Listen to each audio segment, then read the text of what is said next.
Camera కూడా ఇప్పుడేనా గిన్నెలో కూడా వివక్షనేనా సార్? కెమెరా ఓన్లీ మాట వస్తుందట కానీ కెమెరా నేను కనబడతలేనట. చిట్టి వచ్చింది ఇప్పుడే. అంటే 3-4 కెమెరాలు ఉంటాయి, నా ఫేస్ చూపిస్తలేనట, ఓన్లీ గొంతే కనబడుతుందట. కెమెరా ముఖ్యమంత్రి గారు లేకపోతే ఉత్తమన్నా లేదా స్పీకరే కనబడుతుందట. ఇంత అన్యాయమా? అరే రే రే రే రే. అధ్యక్ష హౌస్ లో ఆ విధంగా ఉండదు సార్. చిట్టి చూపియాలా సార్? చూపియండి, చిట్టి చూపియండి. ఇప్పుడే నాకు చిట్టి వచ్చింది ఇంట్లోకి వెళ్ళి. మా పిఏ పంపిండు. మీరు అలా మాట్లాడకండి ఇంటికి ఫోన్ వచ్చిందట. దయచేసి అలా మాట్లాడకండి. మీరు సీనియర్ శాసనసభ్యులు, మీరు అట్లా ఉండదు, అలా ఉండదు. Thank you sir. ఉండకపోతే ఐఎమ్ హ్యాపీ. అన్నా నువ్వు కూర్చోవే, నువ్వు గవర్నమెంట్ ఉన్నావు, విప్పు సభను సమన్వయం చేయాలి. నువ్వు సభను ఆపడం కాదు, సమన్వయం చేయాలి. కూర్చో. అయితే అధ్యక్ష, గౌరవనీయులు శ్రీధర్ బాబు గారు మంచి మాట చెప్పారు. I appreciate him. వారు ఒక మంచి మాట అన్నారు శ్రీధర్ బాబు గారు.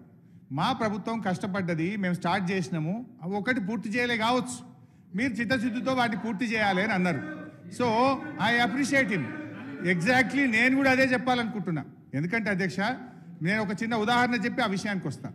కల్వకుర్తి ప్రాజెక్టు కాంగ్రెస్ ప్రభుత్వ హయాంలో 2728 కోట్లు ఖర్చు పెట్టి 30 ఏళ్ల తర్వాత ఇచ్చిన నీళ్లు 13,000 ఎకరాలు.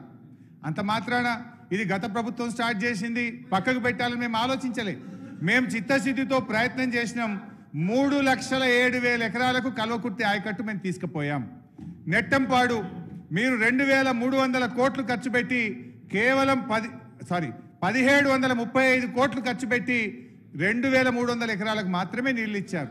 ఇది గత ప్రభుత్వం స్టార్ట్ చేసింది, ఆపాలని మేము అనుకోలేదు. పెండింగ్ పనులు పూర్తి చేసి 1,39,700 ఎకరాలకు తీసుకెళ్లాం. భీమా మీరు 2,000 కోట్ల రూపాయలు ఖర్చు పెట్టి మీరు ఇచ్చిన ఆయకట్టు 12,000 మాత్రమే.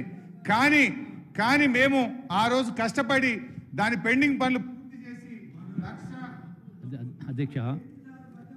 అధ్యక్ష ఇప్పుడు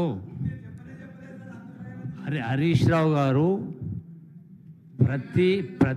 ప్రతి విషయంలో కూడా గట్టిగా మాట్లాడి